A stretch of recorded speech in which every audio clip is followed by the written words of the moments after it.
Are you currently renting, but you'd like to become a homeowner? Well, in today's episode, we're going to walk through that process step by step, answering all your questions along the way. Hello and welcome to the Homeowner Prep podcast. I'm your host, Eric Alon, and this podcast was created to provide real-world advice and accountability for first-time homebuyers. We'll be interviewing industry experts, providing some how-tos, and talking with first-time homebuyers about their personal experiences. If that sounds interesting to you, please be sure to subscribe, and if you're watching on YouTube, be sure to hit the little bell to be notified when new episodes release. Now let's dive into today's episode. Hello, and thank you for joining another episode of Homeowner Prep. I really appreciate you checking us out and continuing to support the podcast as we continue to have an impact on lives, not only in our community, but world at large. So thank you very much for checking it out. Today's episode is going to be a deep dive. The biggest thing for me is that as we receive clients who are looking to transition from renting to owning, there are some typical questions that come up along the way.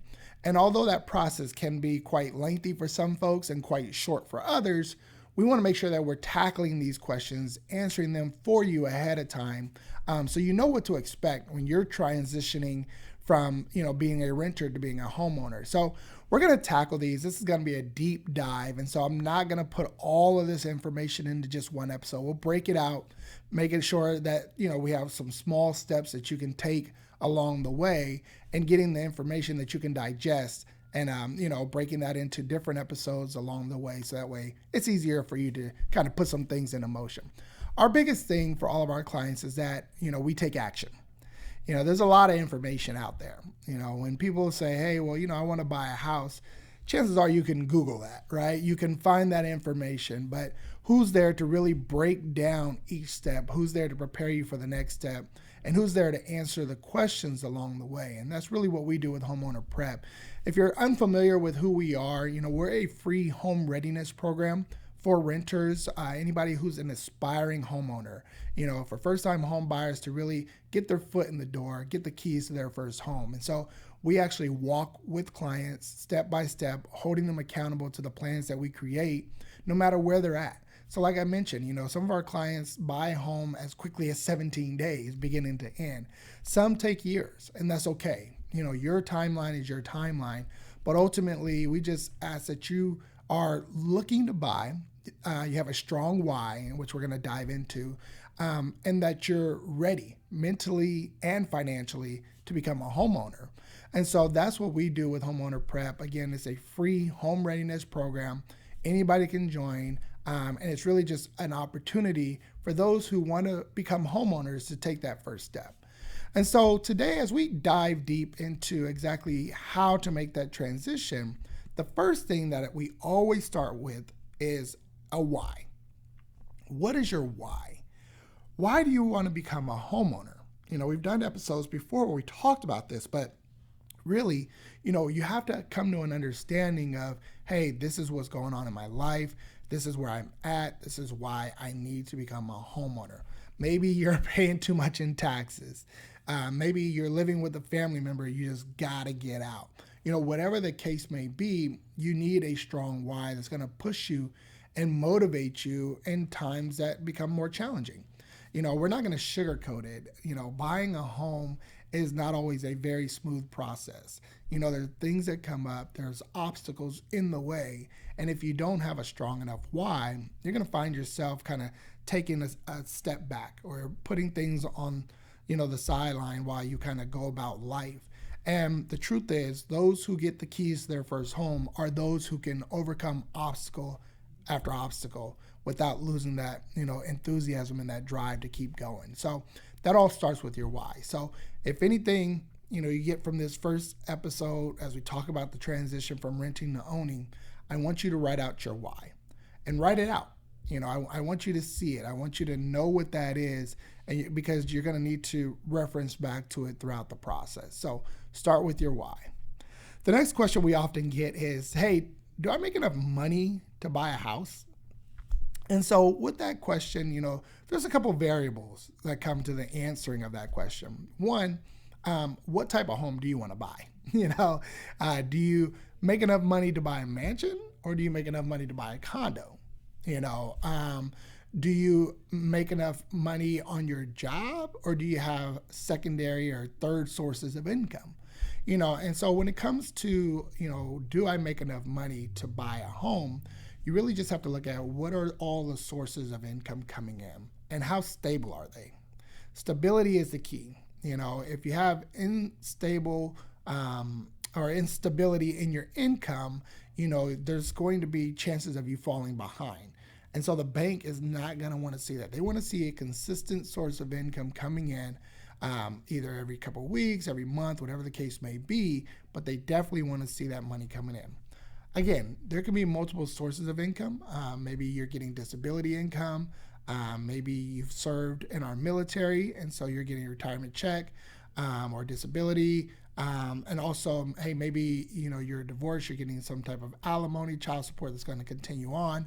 If you can provide proof of these sources of income, that can all be counted towards the income needed to buy your home.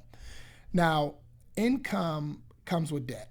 The two and two are connected, because when we qualify for buying a house, it's not necessarily how much you make, but it's how much you're keeping. How much of it, is actually going to be used to pay this new mortgage. And so the reason why I go back to talking about, instability in income is because one thing you can count on is your mortgage being due every month. So if your mortgage is due every month, the bank wants to see that, hey, you have enough, what I consider cash flow, to pay that mortgage. And so how do you figure out what is that cash flow? You look at your debt to income ratios. So your debt to income ratios, otherwise known as a DTI, is tied to that income, because we don't want to necessarily know how much you make. Yes, that's important, but we want to know how much is already going out to debt. If I make $10,000 but $9,000 of it is going out towards debt already, that's going to be a problem. There's not much room to take on a new mortgage. And so when you think about your income, think about, what are your debts? What things do you have that are due every month? Are they credit card bills, auto loans? A big one right now are student loans. Are they in deferment? We did an episode about, buying a house with student loans, and how to calculate that payment, because that will be factored into your debt to income ratio as well.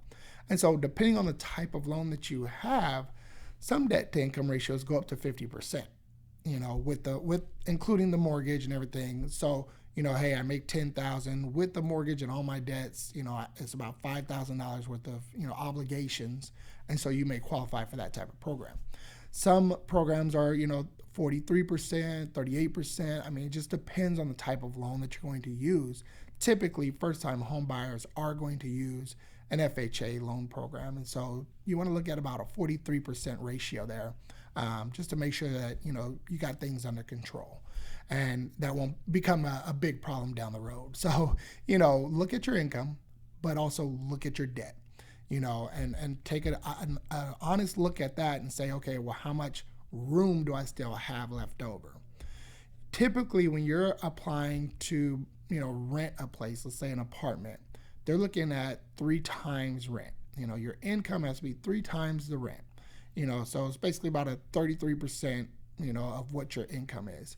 And so it's roughly about the same when it comes to buying a house. It's just that, they want to factor in everything that's going to show up on your credit report, where, they may, with you, getting approved for an apartment, they may not go into that much detail. They're just going to look at the income. Do you make 3 times? You're good.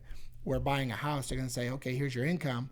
Here are all your debts. And if we factor in this new mortgage payment for the type of home that you're buying, do we have enough room, enough cash flow there to cover that? And so that's what they're going to look at. Trust me, when it comes to, hey, can I afford it? If the bank says you can afford it, you can afford it. They're going to be a lot more strict on, budget and your cash flow every month and figuring out if you can actually qualify to buy a house, because at the end of the day, they're the ones holding the mortgage, and they want to make sure that you're going to pay that mortgage off on time, every time. And so they're definitely going to be more stringent on their qualifications. So again, if the bank says you're qualified, you're qualified. You can afford to buy a house. So that is something that you want to touch on.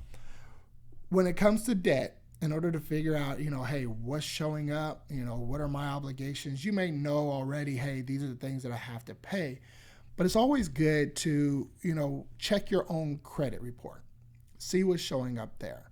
I always say this is the pre-approval. A lot of people just want to talk to a loan officer, get pre-approved, but there's some things that you can do and look at before you even have that initial conversation. So one, you can look at your, pay stubs, W-2s. You can look at your debts. You can pull your own credit. I always say check out My FICO, which is a good source. I know a lot of people use like Credit Karma. I've heard that those rates are slightly adjusted so that you can, qualify for credit cards. Obviously, those are their partners and sponsors. So just be mindful of that. What a lender pulls for your mortgage credit is going to be different than what a Credit Karma is going to pull. I found clients are much more closer to what the mortgage companies pull looking at My FICO. So, look at My FICO, see what's popping up. You don't want any surprises. You don't want things to come up on your credit report that you didn't know about because the bank is going to have to use the credit report. So if there's some type of identity theft or if there is a credit line that shows up that's not yours and you need to challenge it and dispute it, it's going to take time to do so. So again, this is the pre-approval. These are the things that you can do before actually having a conversation with a loan officer. And so that's really what I wanted to touch on. I want to touch on the basics and getting you started, answering a couple questions that are very, very common in this process, because you need to understand, hey, I'm probably more qualified than I think.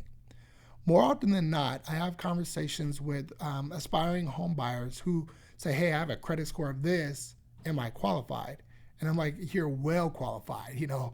Credit scores, you can buy a house at 580 right now. And they're like, hey, they're struggling because they're like, hey, I only have a 700 or only have a 720.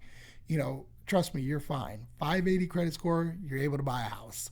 So things like that pop up. Again, you're probably more ready than you think. But if you're unsure, you don't know, and you kind of just want to take a first step, visit us on our website at homeownerprep.com/start.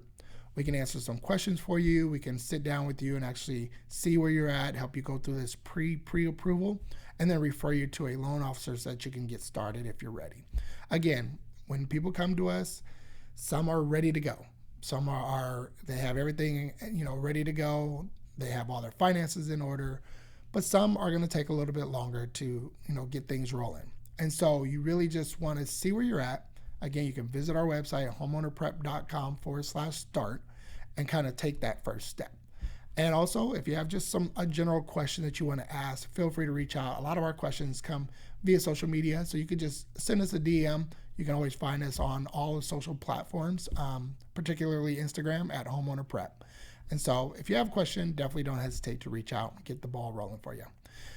If you need anything in the meantime, reach out to us. We'd love to answer your questions. I hope this information was valuable. Remember, we're going to break this up. There's a lot of steps in the process of transitioning from being a renter to being a homeowner. And so we want to tackle all those. We want to tackle the questions, and we want to make sure that you're truly prepared to move forward. So hope this information was valuable for you. Look forward to providing some great information on the next episode. And until then, be blessed. I hope you got some value from today's episode. If you know someone who could benefit from hearing this show, be sure to share it with them. And if you're listening to the podcast, we'd love for you to drop us a review. We'd also love to hear from you if you have any questions. So reach out to us on Instagram at HomeownerPrep. Who knows, we may read your review and answer your question on one of our future shows.